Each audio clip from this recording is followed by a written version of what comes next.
أما بعد فإن خير الحديث كتاب الله وخير الهدي هدي محمد صلى الله عليه وسلم وشر الأمور محدثاتها وكل محدثة بدعة وكل بدعة ضلالة وكل ضلالة في النار.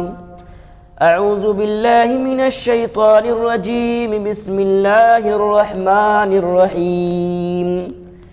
الذين قال لهم الناس إن الناس قد جمعوا لكم فاخشوهم فزادهم إيمانا وقالوا حسبنا الله ونعم الوكيل. محترم حاضرین جمعہ، ہر قسم کی تعریف اس اللہ رب العالمین کے لیے لائق و سجاوار ہے جو احکم الحاکمین ہے، جو دنیا کا چپے چپے کا مالک ہے، خالق ہے، رازق ہے، جس کی قدرت دنیا کی ہر شے پر غالب ہے۔ وَإِنَّ اللَّهَ عَلَى كُلِّ شَيْءٍ قدیر ہے۔ درود و سلام ہوں تمام انبیاء و رسول پر، خصوصاً ہماری آخری نبی جناب محمد الرسول اللہ صلی اللہ علیہ وسلم پر درود و سلام کے بے شمار پھول نچھاور فرما ہو کہ جس کی بدولت اللہ رب العالمین نے ہمیں اور آپ کو دین اسلام جیسا مذہب ہمیں اور آپ کو نصیب ہوا۔ اللہم صلی علی محمد وعلی آل محمد کما صلیت علی ابراہیم وعلی آل ابراہیم انک حمید مجید۔ اللہم بارک علی محمد وعلی آل محمد کما بارکت علی ابراہیم وعلی آل ابراہیم انک حمید مجید۔ میرے محترم بزرگوں، میں آج کے خطبہ جمعہ میں قرآن مجید کے حوالے سے صرف 4 دعاؤں کا ذکر کروں گا۔ میں یہ سمجھتا ہوں کہ یہ 4 آسان دعائیں ہم میں سے شاید ہی کسی کو یاد نہ ہو۔ دعائیں چاروں بڑی آسان ہیں اور ان کے بڑے فائدے ہیں۔ اگر کوئی شخص ان دعاؤں کا اہتمام کرتا ہے، یقین مانیے ان کی زندگی کے اندر تبدیلی آتی ہے، زندگی کے اندر بہترین اثرات نمایاں ہوتی ہے۔ خواہ قرآن مجید کے اندر جتنے واقعات بیان کیے گئے ہیں، خواہ وہ پہلی امتوں کا ہو، خواہ وہ کسی نبی کے قوموں کا واقعہ ہو، خواہ وہ نبی اکرم جناب محمد الرسول اللہ صلی اللہ علیہ وسلم کی زندگی کا واقعہ ہو، ان واقعاتوں کے اندر ہمارے لیے بڑی نعمتیں ہیں، رحمتیں ہیں، اللہ کا فضل ہے اور ہمارے لیے عبرتیں ہیں، نصیحتیں ہیں۔ ہمیں صرف ضرورت ہے کہ ان چیزوں کو اپنی زندگی کے اندر لانے کی کوشش کریں۔ نبی اکرم جناب محمد الرسول اللہ صلی اللہ علیہ وسلم کی زندگی کا ایک واقعہ ہمیں قرآن مجید کے 4 پارے کے اندر ملتی ہے۔ جب جنگ احد ہوئی تھی تو اس جنگ احد کے اندر 70 صحابہ اکرام شہید کر دیے گئے تھے۔ جنگ احد کے اندر جب یہ لڑائی ہوئی تو ان مشرکین مکہ کا سردار اس وقت ابو سفیان تھا۔ جب لڑائی ختم ہو گئی، جب جنگ ختم ہو گئی، جب جانے لگے تو ابو سفیان اور مشرکین مکہ نے نبی اکرم جناب محمد رسول اللہ صلی اللہ علیہ وسلم اور ان کے پیارے کمپینین، ان کے ساتھی صحابہ کرام کو چیلنج کیا، کہا کہ دیکھو اب تک جو جنگیں ہوئی ہے، جنگ احد اور جنگ بدر، پہلی لڑائی جو ہوئی تھی، اب پھر تیار رہنا اگلے سال، کیونکہ اگلے سال میں پھر بدر کے اندر میں تم سے مقابلہ کروں گا، میں تمہیں چیلنج کر کے جاتا ہوں۔ ابو سفیان اور مشرکین مکہ نے صحابہ اکرام کو چیلنج کیا۔ جب 1 سال ختم ہو گئی تو ابو سفیان 2000 مشرکین مکہ لشکروں کو لے کر کے بدر کے طرف روانہ ہوئے۔ نبی اکرم جناب محمد الرسول اللہ صلی اللہ علیہ وسلم اور پیارے صحابہ اکرام کو لے کر کے جنگ بدر کے طرف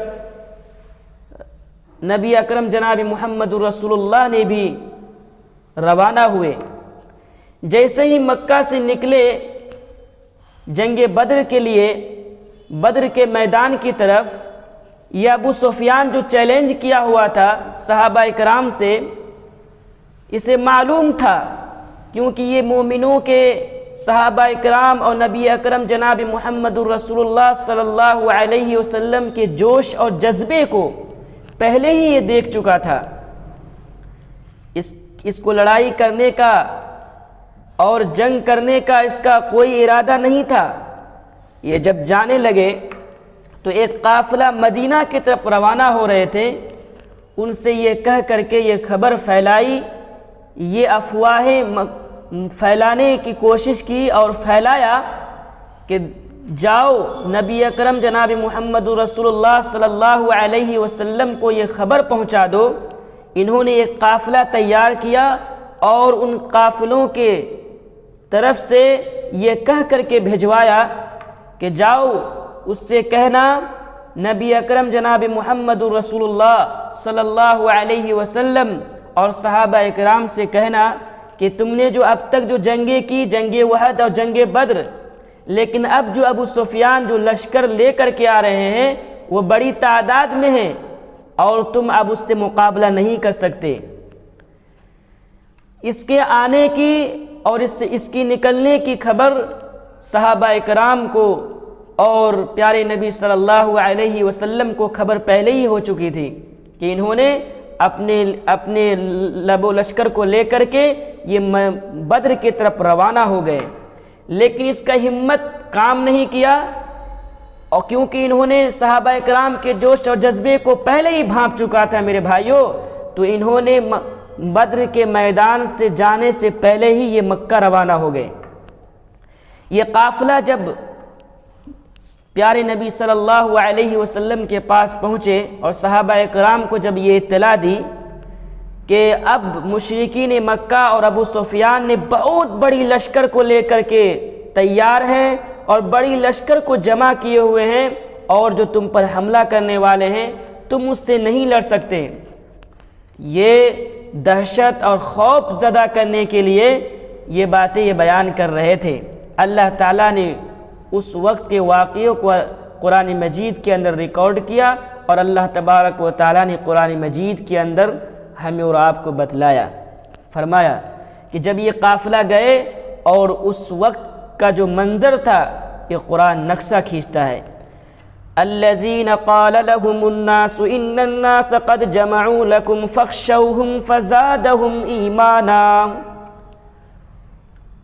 وہ لوگ، وہ کافروں اور مشرکوں نے جب یہ اطلاع دی کہ تمہارے مقابلے پر لشکر جو جمع کیے ہوئے ہیں وہ یقیناً بہت بڑے لشکر ہیں، بہت بڑی تعداد لے کر ابو سفیان تمہارے طرف آ رہے ہیں، تم خوف اور دہشت میں آ جاؤ، تم ان سے خوف کھا جاؤ، ڈر جاؤ، یہ کیسے تم اس سے مقابلہ کرو گے؟ میرے بھائیوں، اس بات کو سننے کے بعد صحابہ اکرام اور پیارے نبی صلی اللہ علیہ وسلم کا ریئیکشن کیا آیا؟ قرآن بیان کرتا ہے فزادہم ایمانا، یہ باتیں جب سنی تو اس کے ایمان کے اندر اضافہ ہو گیا، ایمان بڑھ گیا، اور ان کے ایمان کے اندر اضافہ ہو گیا۔ میرے بھائیو، یہ جو افواہیں اور یہ باتیں جو یہ پھیلائی کہ بہت بڑے لشکر ہیں، یقیناً مسلمانوں کے حوصلے پست ہو جائے، اس وجہ سے یہ باتیں ان کے پاس کہہ کر کے بھجوائی۔ لیکن میرے بھائیو، مسلمان اس قسم کی افواہیں سن کر خوف زدہ ہونے کے بجائے مزید عزم ولولہ سے سرشار ہو گئے، جس کو یہاں ایمان کی زیادتی سے تعبیر کیا گیا، کیونکہ میرے بھائیوں ایمان جتنا پختہ ہوگا جہاد کا عزم اور ولولہ بھی اتنا ہی وسیع ہوگا، اتنا ہی زیادہ ہوگا۔ یہ آیات اس بات کی دلیل ہے کہ ایمان جامد قسم کی چیز نہیں ہے، بلکہ اس میں کمی بیشی ہوتی رہتی ہے، جیسا کہ محدثین کا مسلک رہا ہے کہ یہ بھی معلوم ہوا کہ ابتلا و مصیبت کے وقت اہل ایمان کا شیوا اللہ پر اعتماد و توکل کا ہوتا ہے۔ اس لیے حدیث میں بھی حسبنا اللہ و نعم الوکیل کا لفظ پیارے نبی صلی اللہ علیہ وسلم اور صحابہ کرام کے زبان سے جو نکلا، انہوں نے کہا وقالوا حسبنا اللہ و نعم الوکیل، ہمیں اللہ کافی ہے اور وہ بہت اچھا کارساز ہے۔ کون دعائیں اپنی زبان سے نکالا؟ کون سی دعائیں ارشاد فرمایا؟ حسبنا اللہ و نعم الوکیل۔ کتنی چھوٹی سی دعا ہے میرے بھائیوں، اس کو یاد کرو۔ وقالوا حسبنا اللہ و نعم الوکیل، ہمیں اللہ کافی ہے اور وہ بہت اچھا کارساز ہے۔ اس دعاؤں کی فضیلت احادیث کے اندر بڑی فضیلت وارد ہوئی ہے۔ صحیح بخاری وغیرہ میں حضرت ابراہیم علیہ السلام کو جب آگ میں ڈالا گیا تو آپ کی زبان پر یہی الفاظ تھے، حسبنا اللہ و نعم الوکیل۔ جب توکل اور اعتماد اور بھروسہ اور کارساز اللہ رب العالمین کو ٹھہرایا، جب انہوں نے اپنی زبان سے کہا ہمیں اللہ کافی ہے اور وہ بہت اچھا کارساز ہے، تو نتیجہ کیا آیا؟ فانقلبوا بنعمت من اللہ وفضل لم یمسسهم سوء واتبعوا رضوان اللہ واللہ ذو فضل عظیم۔ نتیجہ یہ ہوا کہ اللہ کی نعمتوں کے ساتھ، اللہ کے فضل کے ساتھ لوٹے۔ پیارے نبی اور اپنے صحابہ کو لے کر کے بدر کے میدان میں پہنچ گئے اور بدر کے میدان میں 8 دن تک مسلسل رہے۔ کوئی بھی مشرکین مکہ، کوئی قافلہ، کوئی گروہ، کوئی فوج کو لے کر کے نہیں آیا بالکل، اور کوئی برائی، کوئی پریشانی صحابہ کرام کو اور پیارے نبی صلی اللہ علیہ وسلم کو ٹچ تک نہیں کر پایا۔ اور نتیجہ یہ ہوا کہ اللہ کی نعمتوں کے ساتھ، اللہ کے فضل کے ساتھ لوٹے۔ 8 دن تک جو پیارے نبی اور پیارے نبی کے صحابہ میدان بدر کے اندر رہے، وہاں پر جو سامان لے کر گئے تھے، ان جو قافلہ اس جگہ سے جو گزرا کرتی تھی اس سے خرید لیا کرتے تھے اور وہیں پر تجارت شروع کر دی۔ انہیں کوئی برائی تک نہیں پہنچ پائی، انہوں نے اللہ تعالیٰ کی رضامندی کی پیروی کی، اور نتیجہ یہ ہوا کہ اللہ کی نعمتوں کے ساتھ، اللہ کے فضل کے ساتھ کوئی برائی اور کوئی پریشانی اس کو ٹچ تک نہیں کر سکی۔ انہوں نے اللہ تعالیٰ کی رضامندی کی پیروی کی۔ اللہ بہت بڑے فضل والا ہے میرے بھائیوں۔ اللہ تبارک و تعالیٰ نے چار چیزوں کے ساتھ اللہ تبارک و تعالیٰ نے اسے لوٹایا۔ میرے محترم بزرگوں، نعمت سے مراد سلامتی ہے، سلامتی کے ساتھ، امن کے ساتھ، اور فضل سے مراد جو نفع ہوئی، اس کو جو انہوں نے تجارت شروع کی، اللہ تبارک و تعالیٰ نے اسے بہت زیادہ نفع بخش تجارت اللہ رب العالمین نے اس کی کرایا۔ تو یہ دیکھیں میرے بھائیوں، حسبنا اللہ و نعم الوکیل کے فائدے کیا ہوئے؟ اللہ تعالیٰ نے رزلٹ بھی بتا دیا کہ جب تم اللہ پر توکل کرو گے، اپنا بھروسہ اللہ رب العالمین کے اوپر کرو گے، اور تم خوف زدہ ہونے کے بجائے تم عزم اور حوصلے سے کام لوگے، اللہ رب العالمین کو اپنا کافی مانو گے کہ تمہارے لیے اللہ ہی کافی ہے، اللہ ہی کارساز ہے، تمام کے تمام کاموں کا کارساز، اچھا کارساز اللہ رب العالمین ہے، تو نتیجہ یہ ہوگا کہ اللہ کی نعمتوں کے اندر تم آ جاؤ گے، اللہ کے فضل کے اندر تم آ جاؤ گے، اور برائی کرنے والوں تمہارے پاس ٹچ تک نہیں کر سکے گی، تمہارے تک پہنچ تک بھی نہیں پائیں گے۔ انہوں نے اللہ تعالیٰ کی رضامندی کی پیروی کی۔ آپ دوسرے واقعوں کی طرف چلیے۔ اللہ تبارک و تعالیٰ نے سورہ کہف کے اندر دو لوگوں کا واقعہ بیان فرمایا، 2 لوگوں کی مثالیں دی، اور ان مثالوں کے اندر ہمارے لیے بہت بڑی نصیحتیں ہیں اور بڑی عبرتیں ہیں۔ اللہ تبارک و تعالیٰ نے دو لوگوں کا واقعہ بیان فرمایا۔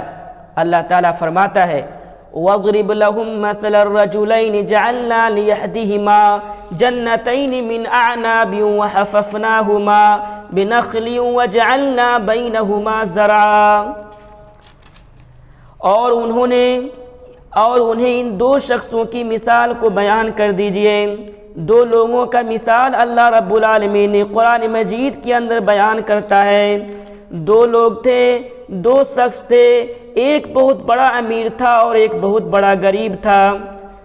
اللہ تعالیٰ نے ایک کو بڑی نعمتیں عطا فرمائی تھی، من اعناب وحففناہما بنخل وجعلنا بینہما زرعا۔ ایک کو اللہ رب العالمین نے دو باغ انگوروں کے دے رکھے تھے اور جنہیں کھجوروں کے درختوں سے گھیر رکھا تھا۔ جو دو باغ انگوروں کے دے رکھے تھے اللہ رب العالمین نے، اس کی فاؤنڈیشن اور ان کا گراؤنڈ جو تھا وہ کھجوروں کے درختوں سے اللہ رب العالمین نے گھیر رکھا تھا، اور دونوں کے درمیان کھیتی لگا رکھی تھی، اور جو جگہ بیچ میں بچا ہوا تھا اللہ رب العالمین نے اسے کھیتی لگا رکھی تھی، اور انہوں نے جو بھی بیج اس میں ڈالا کرتی تھی اسے سال میں اچھے پیداوار اسے ملتی تھی۔ اور اتنا ہی نہیں، آگے اللہ تبارک و تعالیٰ فرماتا ہے کلتا الجنتین آتت اکلها ولم تظلم منه شیئا وفجرنا خلالهما نہرا وکان له ثمر۔ اللہ تبارک و تعالیٰ نے اس کے نہروں کے اس کے کھیتوں کے درمیان سے نہریں جاری کر رکھی تھی۔ اللہ رب العالمین نے دونوں باغ اپنا پھل خوب لائے، اور اس میں کسی طرح کی کمی بھی اللہ تبارک و تعالیٰ نے نہیں دی، اور ہم نے ان باغوں کے درمیان نہریں جاری کر رکھی تھی۔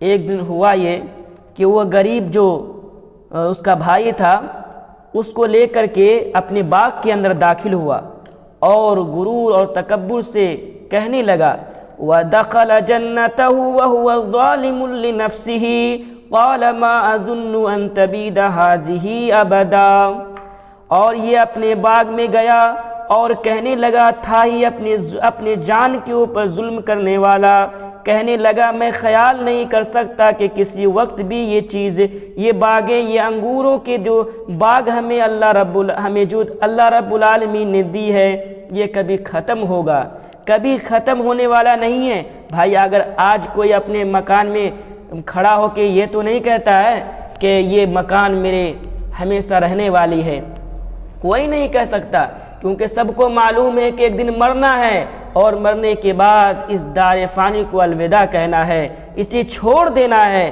میرے بھائیو، لیکن یہ اپنے باغ میں داخل ہوا تو یہ کہنے لگا مجھے لگتا نہیں ہے کہ یہ باغ، یہ چیزیں میری کبھی ختم ہونے والی ہے، اور پھر گھمنڈ اور تکبر میں مبتلا ہو کر یہ کہنے لگا وَمَا أَظُنُّ السَّاعَةَ قَائِمَةً وَلَئِن رُّدِدتُّ إِلَىٰ رَبِّي لَأَجِدَنَّ خَيْرًا مِّنْهَا مُنْقَلَبًا۔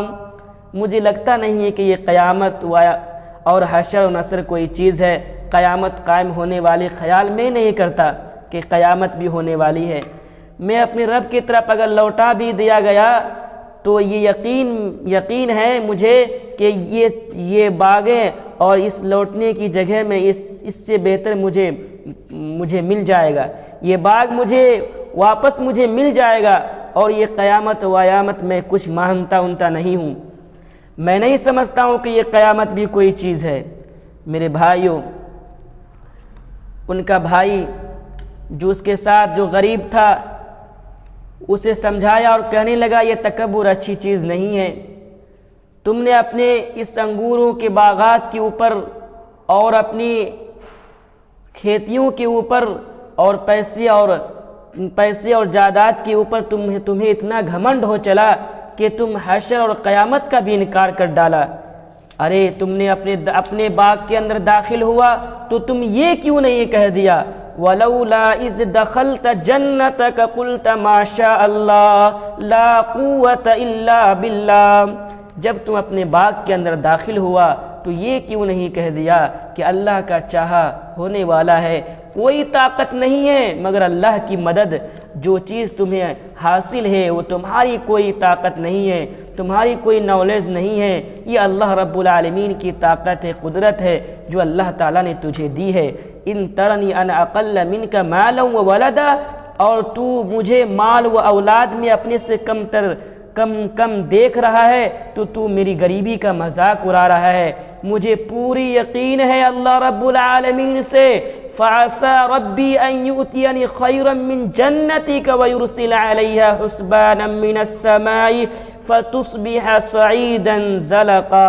مجھے اپنے رب سے پوری امید ہے کہ مجھے تیرے اس باغ سے بھی بہتر دے گا۔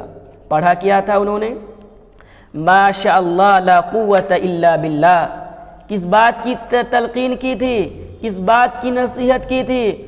قلت ما شاء اللہ لا قوت الا باللہ۔ میرے بھائیوں، اب چلیے تیسرے واقعہ کی طرف۔ حضرت نوح علیہ السلام، حضرت یونس علیہ السلام مچھلی کے پیٹ میں چلے گئے، 3 اندھیروں میں اللہ رب العالمین کو پکارا۔ کیا الفاظ سے پکارا؟ قرآن بتلاتا ہے، لا الہ الا انت سبحانک انی کنت من الظالمین۔ تیرے سوا کوئی معبود برحق نہیں ہے، تیری ذات پاک ہے اور میں ہی اصل میں خطا کار ہوں، میں ہی ظالم ہوں۔ میرے بھائیوں، حضرت یونس علیہ السلام پانی کے اندھیرے میں، مچھلی کے پیٹ کے اندھیرے میں، تحت الثری کے اندھیرے میں اللہ رب العالمین کو پکارا تو اللہ تبارک و تعالیٰ نے دعا سن لی اور فرمایا، فَاسْتَجَبْنَا لَهُ وَنَجَّيْنَاهُ مِنَ الْغَمِّ۔ ہم نے تمہاری دعاؤں کو سن لی ہے اور تجھے میں اس غموں سے اور ان مصیبتوں سے میں نے تجھے نجات دے دی۔ اور آگے اللہ رب العالمین نے جو ارشاد فرمایا، وَكَذَلِكَ نُنْجِي الْمُؤْمِنِينَ۔ جو بھی مومنین، جو بھی ایمان والے ان دعاؤں کے حوالے سے اللہ رب العالمین سے مانگے گا، ان دعاؤں کا اہتمام کرے گا، مصیبتوں میں، پریشانیوں میں، غم میں، ڈپریشن میں، اللہ رب العالمین اسے اسی طریقے سے غموں سے اور مصیبتوں سے نجات دیتا رہے گا۔ اور آگے چلیے، اللہ تبارک و تعالیٰ نے چوتھے واقعہ جو اللہ تبارک و تعالیٰ نے قرآن مجید کے اندر ارشاد فرمایا، اس قرآن مجید کے 24ویں پارے کے اندر اللہ تعالیٰ نے وہ واقعہ بیان فرمایا کہ بنی اسرائیل کے بعد، حضرت موسیٰ علیہ السلام کے زمانے کے بعد، ایک بڑا ہی عابد گزار، اللہ رب العالمین کو ماننے والے اور توحید پرست ایک موحد، ایک مومن، ایک بزرگ انسان، ایک اللہ رب العالمین کا عبادت گزار بندہ جو توحید کے احکامات کو دوسروں تک پہنچاتا تھا، توحید کی صداؤں کو بلند کرتا تھا، توحید لوگوں تک پہنچاتا تھا۔ اور ہوا یہ کہ پورا ملک اور پوری حکومت، پوری سوسائٹی ان کے خلاف ہو گیا، جو آج بھی ہوتا ہے۔ کوئی بھی انسان اگر توحید کے احکامات کو اگر بلند کرتا ہے، الہی کلمت اللہ کی صداؤں کو اگر بلند کرتا ہے تو انہیں پابند سلاسل کر دیا جاتا ہے، ان کے اوپر الغار کی جاتی ہے، ان کو پست کرنے کے لیے، ان کی آوازوں کو پست کرنے کے لیے انہیں دبانے کی کوشش کی جاتی ہے، جیسا کہ ہر دور میں رہا ہے۔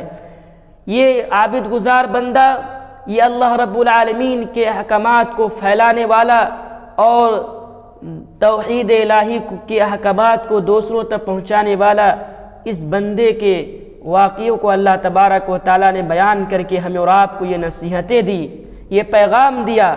پوری حکومت اور پوری سوسائٹی اور پورا ملک ان کے خلاف ہو گیا اور اس کی آواز کو دبانے کے لیے، اس کو نشت و نابود کرنے کے لیے پوری کوشش، جد و جہد شروع کر دی۔ لوگوں نے اس کے پاس آیا اور کہنے لگا کہ دیکھو تمہارے خلاف پوری حکومت آ گئی ہے اور ہر شخص تمہارے خلاف ہو گیا ہے۔ انہوں نے کہا فَسَتَذْكُرُونَ مَا أَقُولُ لَكُمْ، بس اگر تم ایسا کہہ رہے ہو چل کر تم میری باتوں کو یاد کرو گے، اگر تم ایسا کہہ رہے ہو تو وَأُفَوِّضُ أَمْرِي إِلَى اللَّهِ، میں اپنے آپ کو اللہ کے حوالہ کرتا ہوں، میں اپنے آپ کو اللہ کا سپرد کرتا ہوں۔ مجھے جیسے تم لوگوں نے ایسا بتا رہے ہو کہ پوری حکومت اور پوری سوسائٹی، ہر انسان میرے خلاف ہو چکا ہے، تو میں اپنا معاملہ اللہ کے سپرد کرتا ہوں۔ یقیناً اللہ تعالیٰ بندوں کا نگران ہے۔ میرے بھائیوں، انہوں نے یہ کہا تھا وَأُفَوِّضُ أَمْرِي إِلَى اللَّهِ، میں اپنے آپ کو اللہ کے حوالہ کرتا ہوں۔ اور انہوں نے یہ بھی کہا تھا ان قریب وہ وقت آئے گا جب میری باتوں کی صداقت اور جن باتوں سے روکتا تھا ان کی شناعت تم پر واضح ہو جائے گی، پھر تم ندامت کا اظہار کرو گے، مگر وہ وقت ایسا ہوگا کہ ندامت بھی کوئی فائدہ نہیں دے گی۔ یقینی طور پر یعنی اسی پر بھروسہ کرتا اور اسی سے ہر وقت استعانت کرتا ہوں، اور تم سے بیزاری اور قطع تعلقی کا میں اعلان کرتا ہوں، اور میں اپنے آپ کو اللہ کے حوالہ کرتا ہوں۔ اللہ تبارک و تعالیٰ نے اس کا نتیجہ کیا دیا؟ فَوَقَاهُ اللَّهُ سَيِّئَاتِ مَا مَكَرُوا، پس اسے اللہ تعالیٰ نے تمام بدیوں سے، تمام سازشوں سے، تمام مکر کرنے والے لوگوں سے محفوظ رکھ لیا جو انہیں سوچ رکھی تھی، اور فرعون والوں پر بری طرح کا عذاب الٹ پڑا۔ یہ بنی اسرائیل میں سے یہ لوگ تھے۔ تو انہوں نے جب اللہ رب العالمین کے سپرد اپنے آپ کو حوالہ کر دیا، اپنے معاملات کو اللہ کے حوالہ کر دیا میرے بھائیوں، تو اللہ تبارک و تعالیٰ فرماتا ہے وَأُفَوِّضُ أَمْرِي إِلَى اللَّهِ، انہوں نے اپنے زبان سے یہ دعا ارشاد فرمائی وَأُفَوِّضُ أَمْرِي إِلَى اللَّهِ، اے اللہ میں اپنے آپ کو تیرے حوالہ کرتا ہوں۔ اللہ تبارک و تعالیٰ نے ان کے ڈیفینس کے لیے اللہ تبارک و تعالیٰ نے اس کی دعاؤں کو سنی اور فرمایا فَوَقَاهُ اللَّهُ سَيِّئَاتِ مَا مَكَرُوا، تمام مکر کرنے والوں کی مکر کو اور تمام سازشیں کرنے والوں کی سازشوں کو اللہ تبارک و تعالیٰ نے نشت و نابود کر دیا، برباد کر دیا۔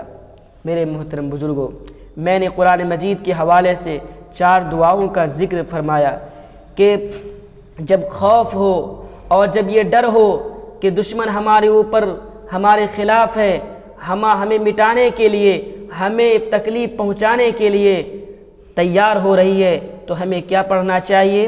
حسبنا اللہ ونعم الوکیل۔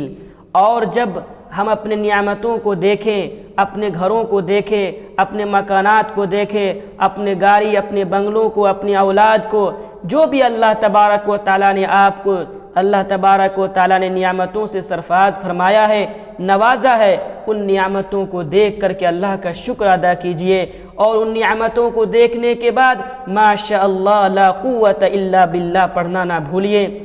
یہ دعا جب آپ پڑھیں گے تو اللہ تبارک و تعالیٰ آپ کی نعمتوں کو برقرار رکھے گا، اور اس سے زیادہ اچھا بدلہ آپ کو اللہ تبارک و تعالیٰ دے گا، اور اس کا فائدہ اللہ تبارک و تعالیٰ نے اس کا رزلٹ آگے بتلایا فَانْقَلَبُوا بِنِعْمَةٍ مِّنَ اللَّهِ وَفَضْلٍ لَّمْ يَمْسَسْهُمْ سُوءٌ وَاتَّبَعُوا رِضْوَانَ اللَّهِ، اللہ تعالیٰ اپنی نعمتوں سے نوازے گا، اپنے فضل سے نوازے گا، اللہ کی رحمتوں میں اللہ کی رحمتوں کی آغوش میں آپ آ جائیں گے۔ اور تیسرا واقعہ میں نے آپ کے سامنے رکھا کہ حضرت یونس علیہ السلام نے غم کے وقت اور مصیبتوں اور تکلیف کے وقت جو دعائیں انہوں نے اللہ تبارک و تعالیٰ سے کی، لا الہ الا انت سبحانک انی کنت من الظالمین، کہ تیرے سوا کوئی معبود برحق نہیں ہے، تیری ذات پاک ہے، اور میں ہی اصل میں خطا کار ہوں، میں ہی گناہ گار ہوں، میں ہی ظالموں میں سے ہوں۔